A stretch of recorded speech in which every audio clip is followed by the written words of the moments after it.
আসসালামু আলাইকুম গাইস, কেমন আছেন সবাই? আশা করি সবাই ভালো আছেন। আজকে নতুন একটি ভিডিও নিয়ে হাজির হলাম।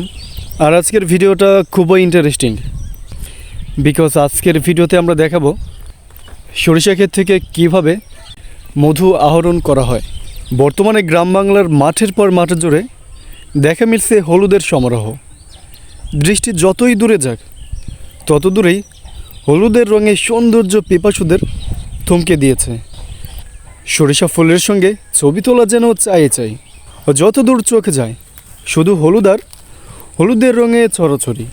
সরিষা ফুলের হলুদ রঙে সেজেছে বাংলার ফসলের মাঠ। সরিষার ক্ষেতের চারপাশে মৌ বাক্স স্থাপন করে ভ্রাম্যমাণ মৌয়ালরা মধু সংগ্রহ শুরু করেছেন। তারা এখন ব্যস্ত সময় পার করছেন।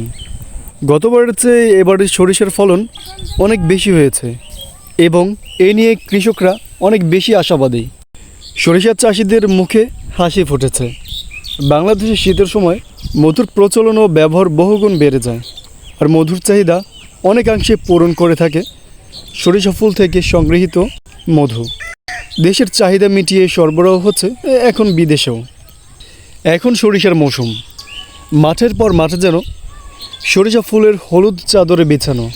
আর এই সরিষা ক্ষেতের পাশে মৌবাক্স বসিয়ে মধু সংগ্রহে ব্যস্ত মৌচাষিরা।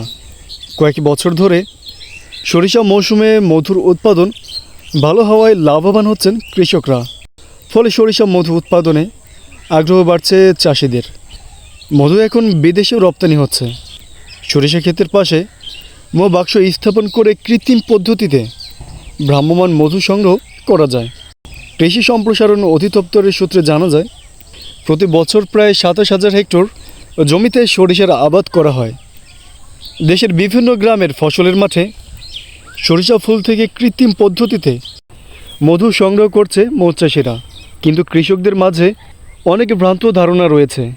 সরিষা ক্ষেতে মৌমাছি বসালে ফসলের ক্ষতি হয়, ফলে অনেক স্থানে মৌচাষিদের বসতে দেওয়া হয় না। এমনকি সরিষা ক্ষেতে কীটনাশক স্প্রে করা হয়, ফলে ফুলে মৌমাছি বসায় মৌমাছি মারা যাওয়ার ঘটনা ঘটে।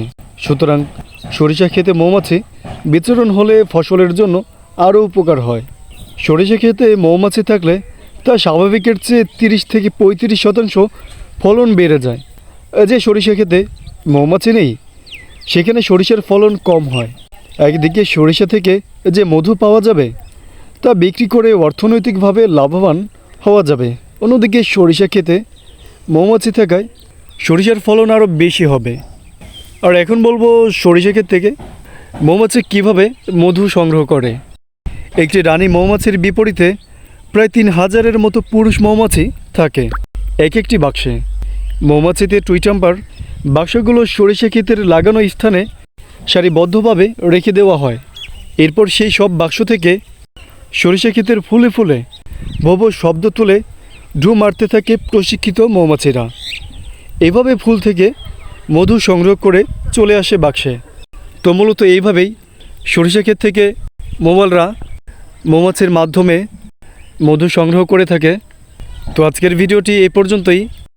দেখা হবে পরের কোনো ভিডিওতে। ততক্ষণের জন্য ভালো থাকুন।